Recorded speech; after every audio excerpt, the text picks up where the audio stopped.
Today we will study about India-Pakistan relations, recent developments, India-Pakistan detente. So if you like this video, you can subscribe to our channel Educated Pakistan. So here we go. So India-Pakistan detente. Credit goes to Moeed Yusuf, Special Assistant to Prime Minister of Pakistan, who floated this idea that security in physical terms, like security through arms, is just a foolish concept. If Pakistan wants real security, Pakistan have to be economically strong, and for doing so, we have to build economic relations. We have to establish peace with our neighbors like Afghanistan and India. So it convinced armed chief Qamar Javed Bajwa, and then statement was released on media. So Moeed Yusuf, credit goes to him for the recent developments. Now Pakistan and India pledged to comply the ceasefire agreement 2003. Sorry, 2003. It is through 2003. Now the both countries will comply the ceasefire that they signed in 2003. Media Modi and Imran Khan exchanged good messages. This is a positive development and it is very important. Like the prime ministers of two countries are exchanging very good messages. They want to establish cordial relationships. They want a convivial relations. Now, question is that why India and Pakistan want peace now? Why India want peace now? Okay, so here is the answer. India is losing on many fronts. These days, India is losing on many fronts like anti-Modi demonstrations in Bangladesh. So Bangladesh is out of the domain of India now.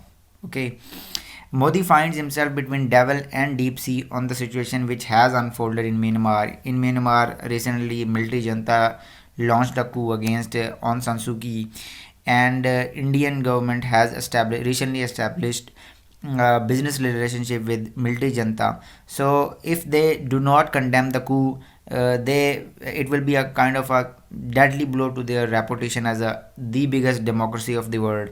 And if they condemn the coup, their economic interest would be in jeopardy.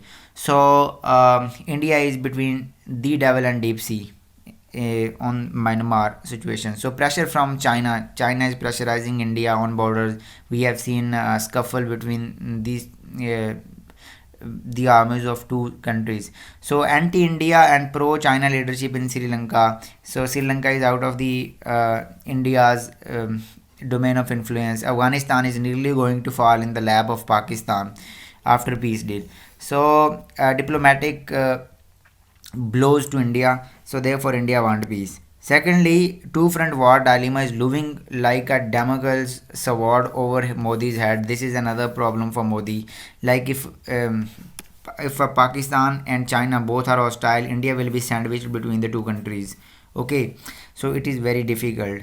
Hitler was defeated because of two-front war dilemma, and Pakistan is also pursuing strategic depth dream because if there is a hostile government in Afghanistan and India is also hostile, Pakistan also faces a two front war dilemma. Okay.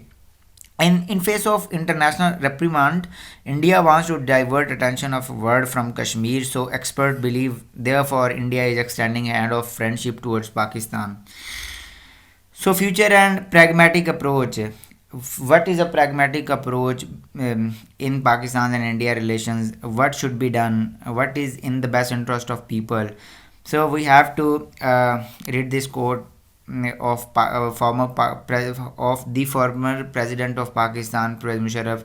You must learn from the history. There is a no military solution for the Kashmir issue.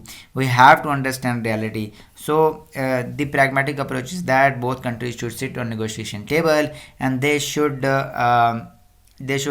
resolve the Kashmir issue through negotiations.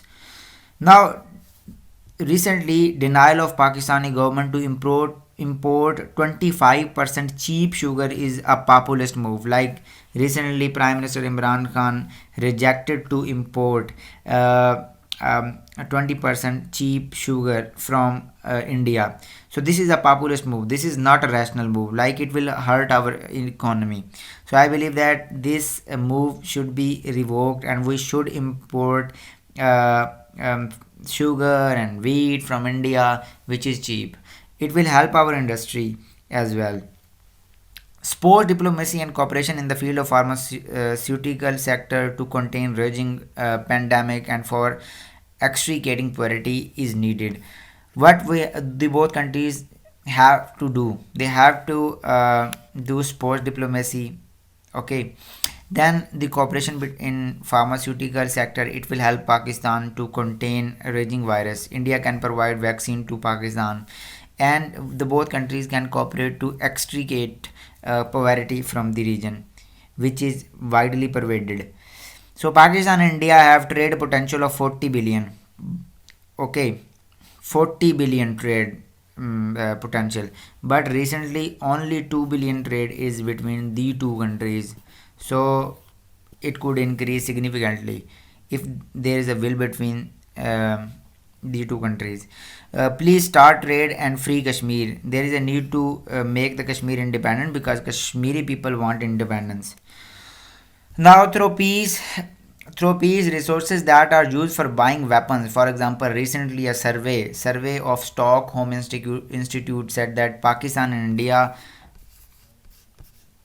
spend spend massive amount of money on buying weapons.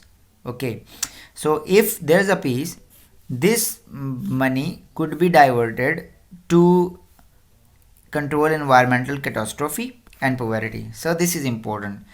So there is a need of R to establish permanent peace between the two countries and resolve old conflicts, all sort of conflicts, whether it is a Siachen glacier conflict or Sarvular and Creek Barrage conflict, and to promote peace in South Asia. It is the only way by which we can eradicate poverty and control environmental catastrophe.